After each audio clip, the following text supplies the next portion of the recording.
本次慕安会正值俄乌冲突将满2周年，欧洲舆论在报道时都指出，去年的慕安会被俄乌冲突的议题所绑架，讨论的最多的是武器还是武器，以及对俄罗斯的制裁。但在美西方的拱火下，俄乌冲突态势并没有朝着北约预设的剧本发展。俄罗斯挺过了美西方11轮的加码制裁 ，GDP 的增速甚至比欧洲一些国家还要高。有欧洲舆论质疑，拱火冲突实际上惩罚的是欧洲自己。日内卫视注意到，与去年相比，虽然俄乌冲突仍然是本次慕安会的焦点议题，但是热度已经大为降低。德国媒体认为，无论是欧洲还是美国，都已经深陷援乌疲劳症。美国正值大选年，拜登政府强推的价值600亿美元的对乌援助，铁定不会在国会过关，因此看起来更像是拜登的选举语言。欧盟也坦诚，承诺在3月前提供的100万枚炮弹只能兑现一半。在美国对于乌克兰的援助长期不能得到落实的情况下，乌克兰不得不寻求欧洲大国的支持，特别是英法德。那么未来在这个长期的这样个和俄罗斯的对抗中，乌克兰主要的军事援助恐怕还是来自于欧洲，因为美国的援助是不可靠的。更令欧洲国家紧张的是，就在慕安会之前，特朗普在竞选活动中表示，他要支持俄罗斯对未履行财政义务的北约盟友为所欲为。实际上，他只施压军费占比达不到 GDP 的2%的国家将得不到美国的足额保护，宣称要根据北约成员国出钱的多少来提供相应的安保服务。欧盟对此强烈不满，称特朗普是想把北约搞成点菜式联盟，这将让北约的集体安全条款陷入失灵，让美国主导的北约更像是收保护费的组织。实际上，已经有多个欧洲盟国在暗中准备为特朗普重返白宫之后如何与美国打交道进行布局。在欧洲舆论场上，法国总统马克龙关于北约已经脑死亡，以及要求绕开北约组建欧洲军的呼声也被重新提起。所以呢，拜登和这个副总统哈里斯强调继续保护欧洲国家，强调国际主义，就是想安抚欧洲的盟国。第60届慕尼黑安全会议进入第2天，来自120多个国家和地区的约700名代表就通过对话促进和平的主题进行宣讲和辩论。目前全球正在发生的2场热战距离欧洲很近，这也给本次慕安会投下很大的阴影，气氛比去年更为紧张。是推动结束战争回到发展轨道，还是拱火浇油？不同的国家有不同的看法。而就在慕安会召开前夕，特朗普抛出要放弃北约盟友的言论，也进一步增加了欧洲国家的焦虑。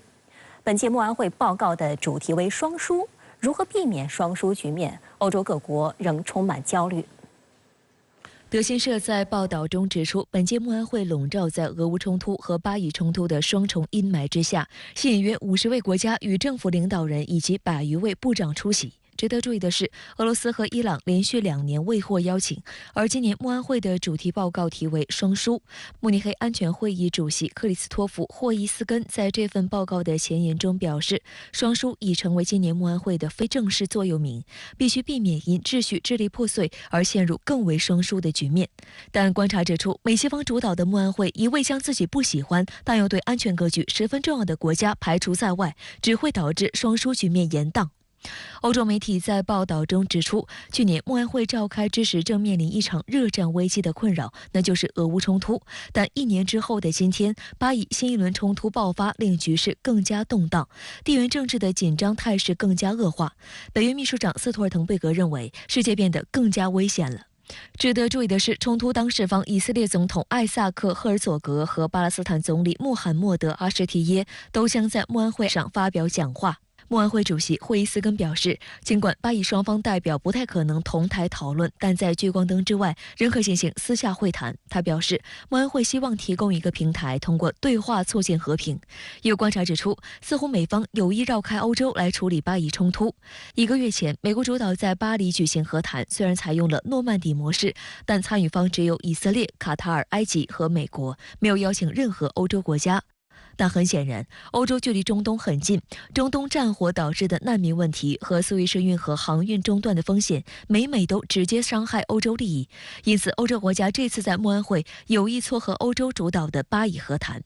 英国外交大臣卡梅伦就强调，主要欧洲国家和主要的阿拉伯及海湾国家将在慕安会间隙举行会议，讨论在巴以双方如果能达成停火的情况下，如何安排以色列和巴勒斯坦人的未来。实际上，在美方一味偏袒以色列的情况下，欧洲国家与以色列之间的分歧越发明显。尤其是自美国中情局主导的巴黎和谈结束后，以军对称为巴勒斯坦人最后一处避难所的加沙南部口岸城市拉法进行大规模袭击，导致上百人死亡。欧洲国家对以色列发出强烈批评。然而，令欧洲国家失望的是，美国继续打太极。与会的美国副总统哈里斯宣称，美国正在努力尽快结束巴以冲突，解决人道主义危机。但欧洲舆论批评，美国自冲突以来给以色列提供了285亿美元的援助，且还在增加。在美国的干预下，以色列对加沙地带的袭击已经远远超出自卫的限度。加沙卫生部门表示，截至到16号，冲突造成至少28775名巴勒斯坦人死亡。在慕安会开幕当天，新增死亡112人，而另一方面，迄今为止有超过130名战地记者在加沙遇袭身亡。最新的一个进展是，外界希望推动巴勒斯坦建国，以落实两国方案来倒逼和平。美国《华盛顿邮报》援引美国和阿拉伯官员的话说，他们希望在3月上旬达成巴勒斯坦建国的时间表协议，并将在慕安会上讨论此事。但以色列总理内塔尼亚胡明确表示已经拒绝。那么在巴以冲突中，尽管西方一致认为以色列打击哈马斯是一种合法的行为，但是否支持巴勒斯坦独立建国存在很大的分歧。美国主张维护以色列的利益，偏袒以色列，但是欧洲的国家强调要支持巴勒斯坦的独立建国权。只有巴勒斯坦建国了，以色列的安全才有保障。今年的慕安会已经进入第2天，现在现场的情况如何？这2天您有哪些观察和感受呢？好的，主持人，现在是慕尼黑当地时间的17日下午，也是今年慕安会主要议程的第2天。很多参会的国家领导人、政要已经发表了他们的讲话。很不巧的是，今天慕尼黑下了点小雨，天气不算太好。这2天我在现场有一个很直观的感受，各国派出的代表团规格都很高，现场的安保也非常严格。美方的48人大型代表团已经在昨天抵达慕尼黑，由副总统哈里斯和国务卿布林肯带队。乌克兰总统泽连斯基则是在今天抵达，还是一如既往的穿着作战服，在一众西装革履中显得尤为突出。而在去年的慕安会上，泽连斯基只是远程参会，并没有来到现场，这也是俄乌冲突进入第3年后出现的新变化。我这2天也与不少的同行以及专家学者进行了沟通，大家普遍关注的话题是延宕已久的乌克兰危机，以及去年突然升级的巴以冲突。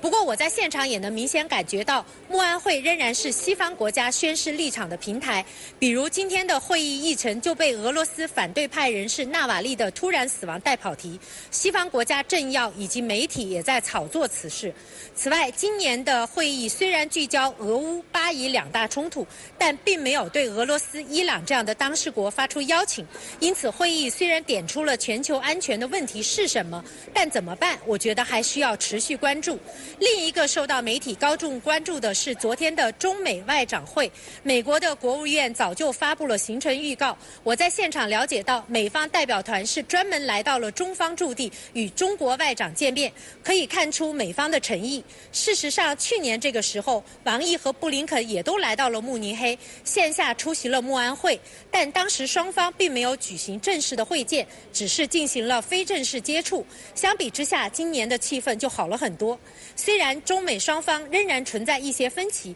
但双方能够坐下来谈，且双方都认为谈得非常有建设性，已经是迈出了重要一步。我在前方了解的情况大致是这样。